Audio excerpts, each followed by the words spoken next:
बिस्मिल्लाहिर्रहमानिर्रहीम। अस्सलाम वालेकुम व्यूअर्स। हम लोगों ने फर्स्ट ईयर का लेक्चर 2 पढ़ा था, जिसके अंदर हमने रिप्रेजेंटेशन ऑफ अ वेक्टर को पढ़ा था।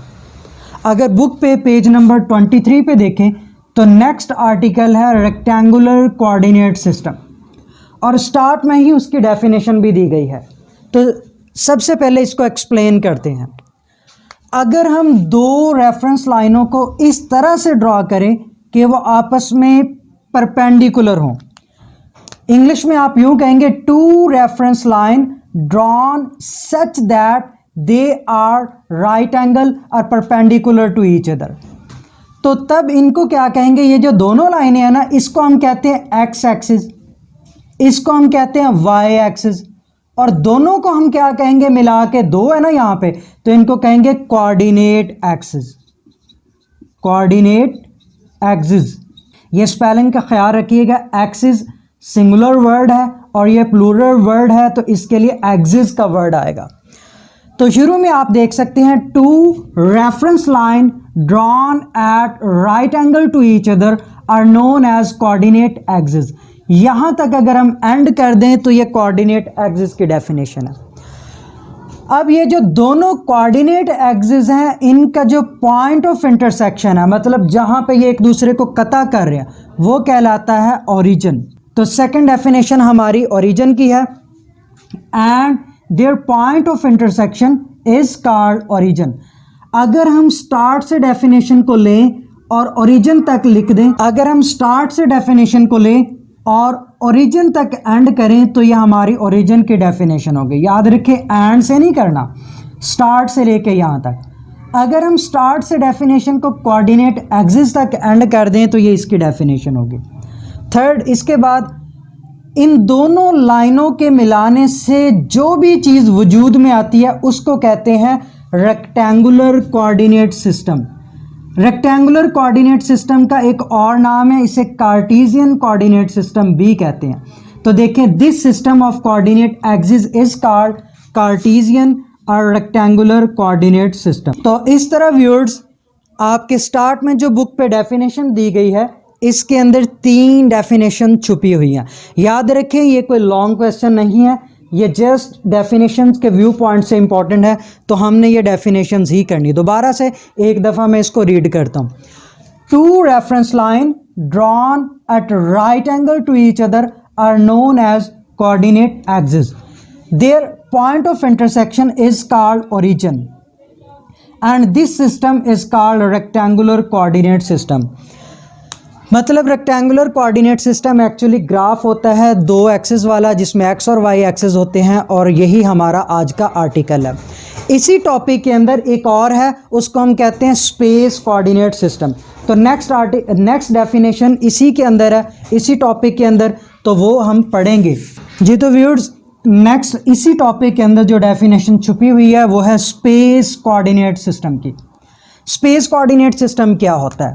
अगर हमारी 3 लाइनें हो, 3 रेफरेंस लाइन हो, फॉर एग्जांपल ये वाला एक्स एक्सिस है, ये इधर वाई एक्सिस है, और ये ऊपर जेड एक्सिस है, तब इसको मिलाने से जो कोऑर्डिनेट सिस्टम बनेगा, इसको कहते हैं स्पेस कोऑर्डिनेट सिस्टम। लेकिन एक बात याद रखें, इसमें ये तीनों लाइनें आपस में म्यूचुअली परपेंडिकुलर है। अब ये म्यूचुअली परपेंडिकुलर कैसे होंगी, ये मैं आपको समझाता हूँ।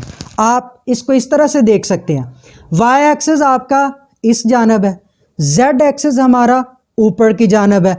तो अब ये एक्स एक्सिस हमें यूं लग रहा है यहाँ पे डायग्राम में जैसे ये इस जानब होगा, बिल्कुल नहीं। हम ये 2 डायमेंशनल, हमारा वाइट बोर्ड 2 डायमेंशनल है, 2 सिमतों में है। तो ये जो एक्स एक्सिस है, एक्चुअली ये अपवर्ड है। अब देखें, एक्स, वाई एंड जेड तीनों देखें, तीनों के दरमियान 90 डिग्री का एंगल बन रहा है, कहीं भी चेक कर लें। तो इस चीज़ को कहेंगे म्यूचुअली परपेंडिकुलर, मतलब बाहमी परपेंडिकुलर है। So this coordinate system is called space coordinate system. Definition हम यूँ करेंगे, 3 reference line drawn perpendicular to each other are drawn in such a way that these are mutually perpendicular to each other form a space coordinate system। तो definition लिखी हुई है, आप वहाँ से रीड आउट कर सकते हैं। इसके बाद अगर कोई वेक्टर आ जाए तो उसको इसके अंदर कैसे जाहिर किया जाएगा। लेट्स सपोज कि हमारे पास एक पॉइंट P है, तो इसके 3 कोऑर्डिनेट्स होंगे A, B and C। A वाली जो वैल्यू है वो x एक्सिस के अलॉन्ग होगी, B वाली वैल्यू y एक्सिस के अलॉन्ग होगी और ये z एक्सिस के अलॉन्ग होगी।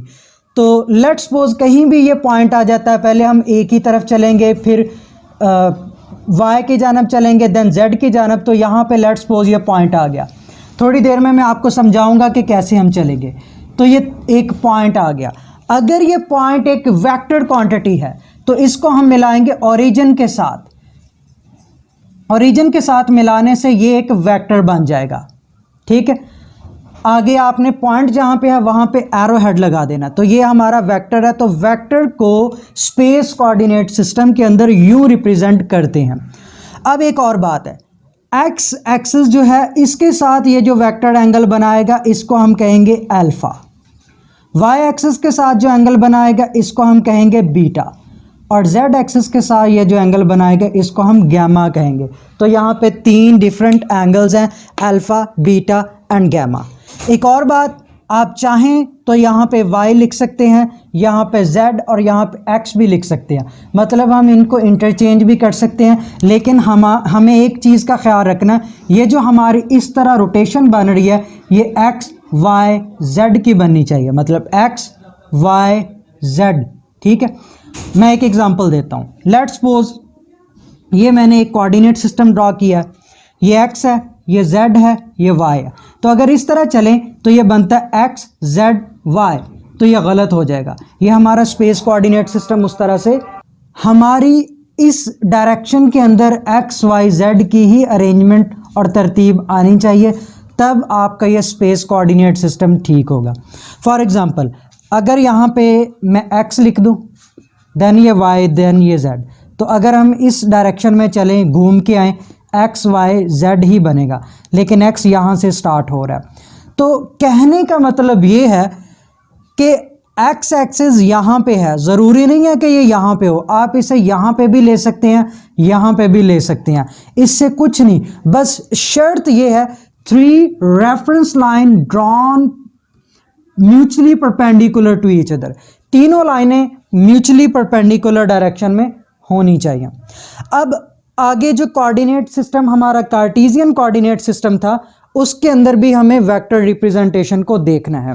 तो चलिए उसको भी देखते हैं। जी, ये कार्टेशियन कोऑर्डिनेट सिस्टम है।